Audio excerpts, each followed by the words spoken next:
తెలంగాణ లోక్సభ ఎన్నికల కౌంటింగ్ కు ఏర్పాట్లు చేస్తున్నారు. రేపు 17 లోక్సభ స్థానాలతో పాటు కంటోన్మెంట్ ఉప ఎన్నిక ఓట్లు లెక్కించనున్నారు. తెలంగాణలో మొత్తం 34 కేంద్రాల్లో ఓట్ల లెక్కింపు జరగనుంది.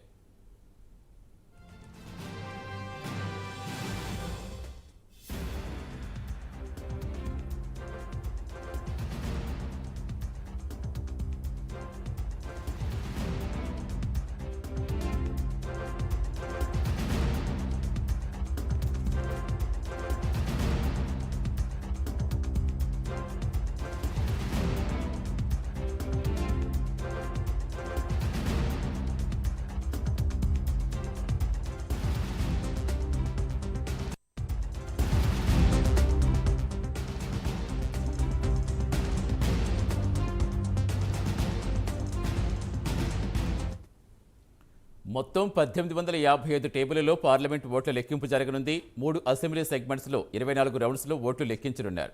చొప్పదండి, దేవరకొండ, యాకత్పుర స్థానంలో 24 రౌండ్స్లో లెక్కింపు జరగనుంది. కౌంటింగ్ కేంద్రాల వద్ద 144 సెక్షన్ అమలు కానుంది. తొలుత పోస్టల్ బ్యాలెట్ ఓట్లు లెక్కిస్తారు. ప్రతి రౌండ్ ఓట్ల లెక్కింపు పూర్తయ్యాక 3 దశల్లో పరిశీలన చేయనున్నారు.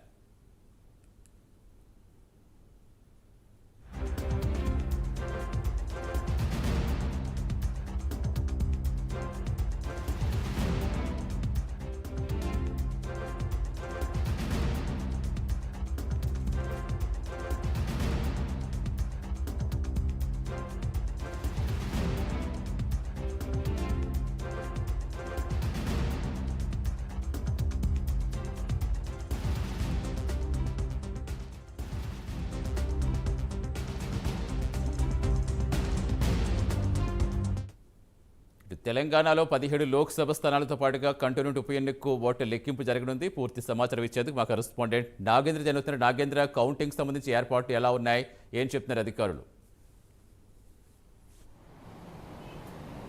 Thank you Satish. తెలంగాణ రాష్ట్రంలో రేపు జరగబోయేటటువంటి కౌంటింగ్కి సంబంధించి ఇప్పటికే అన్ని ఏర్పాట్లను కూడా పూర్తి చేయడం జరిగింది. 117 పార్లమెంటు నియోజకవర్గాలకు సంబంధించి 119 అసెంబ్లీ నియోజకవర్గాలకు సంబంధించినటువంటి ఓట్ల లెక్కింపు అంతా కూడా 34 ప్రాంతాల్లో ఓట్ల లెక్కింపు జరగబోతుంది. ప్రస్తుతం అన్ని కౌంటింగ్ కేంద్రాల వద్ద 144 సెక్షన్ విధించడం జరిగింది. పూర్తిగా కేంద్ర బలగాలు అదేవిధంగా రాష్ట్ర స్థాయి బలగాల ఆధీనంలో కౌంటింగ్ కేంద్రాలు అయితే ప్రస్తుతం ఉన్నాయి. ప్రస్తుతం ఇప్పటికే అన్ని ఏర్పాట్లను కూడా పూర్తి చేసినటువంటి పరిస్థితి అయితే. ప్రస్తుతం మనం మాసప్ ట్యాంక్లో ఉన్నటువంటి ఒక కౌంటింగ్ కేంద్రం వద్ద ఉన్నాయి. ఇక్కడ చూడొచ్చు, పూర్తిగా ఇప్పటికే కౌంటింగ్ కేంద్రాల వద్ద 144 సెక్షన్ విధించడంతో పాటు మరొకవైపు 12 కేంద్ర బలగాలతో పాటు అదేవిధంగా రాష్ట్ర స్థాయి పోలీసుల బలగాలు ప్రస్తుతం మనం చూస్తున్నటువంటి కౌంటింగ్ కేంద్రం వద్ద ఉన్నటువంటి ఈవీఎంలన్నీ కూడా పూర్తిగా వారి ఆధీనంలో ఉన్నాయి. రేపు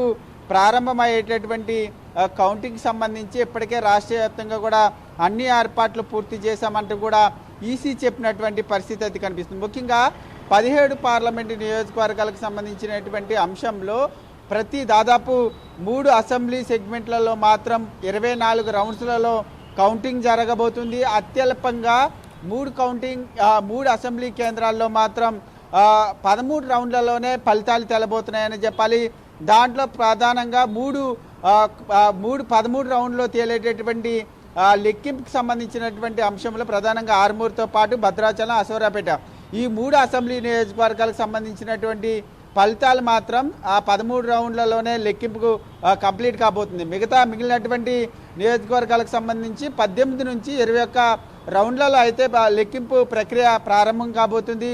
దీనికి సంబంధించి ఇప్పటికే అన్ని ఏర్పాట్లు పూర్తి చేసినటువంటి పరిస్థితి అయితే కనిపిస్తుంది. ముఖ్యంగా రేపు 6 గంటలకి ఏజెంట్ల సమక్షంలో ఈవీఎంలకి సీల్ తీస్తారు. సీల్ తీసిన తర్వాత మొదటగా 2 లక్షలకు పైగా కూడా ఉన్నటువంటి పోస్టల్ బ్యాలెట్లకు సంబంధించినటువంటి ఓట్ల లెక్కింపు జరుగుతుంది. తర్వాత 8 గంటలకి 17 పార్లమెంటు నియోజకవర్గాలకు సంబంధించి రాష్ట్ర వ్యాప్తంగా 34 ప్రాంతాల్లో కౌంటింగ్ కేంద్రాలు ఏర్పాటు చేయడం జరిగింది. ఆ 34 కేంద్రాల్లో కూడా 8 గంటలకి అసలైన ఈవీఎంలకు సంబంధించినటువంటి ఓట్ల లెక్కింపు ప్రారంభమవుతుంది. ఆ రోజు రేపు ఉదయం 8 గంటలకు ప్రారంభమయ్యేటటువంటి ఓట్ల లెక్కింపు సాయంత్రానికల్లా 4 గంటలకల్లా 17 పార్లమెంటు నియోజకవర్గాలకు సంబంధించినటువంటి ఫలితాలన్నీ కూడా వెలువడతాయంటూ కూడా ఇప్పటికే ఎన్నికల కమిషన్ చెప్పినటువంటి పరిస్థితి అయితే కనిపిస్తుంది. మొత్తానికైతే కౌంటింగ్ కేంద్రాల వద్ద మాత్రం పూర్తిగా 144 సెక్షన్ విధించడంతో పాటు మరొకవైపు ఆ కేంద్ర బలగాల ఆధీనంలో అయితే ప్రస్తుతం కౌంటింగ్ కేంద్రాలు ఉన్నాయని చెప్పాలి Satish. Right, thank you Nagendra.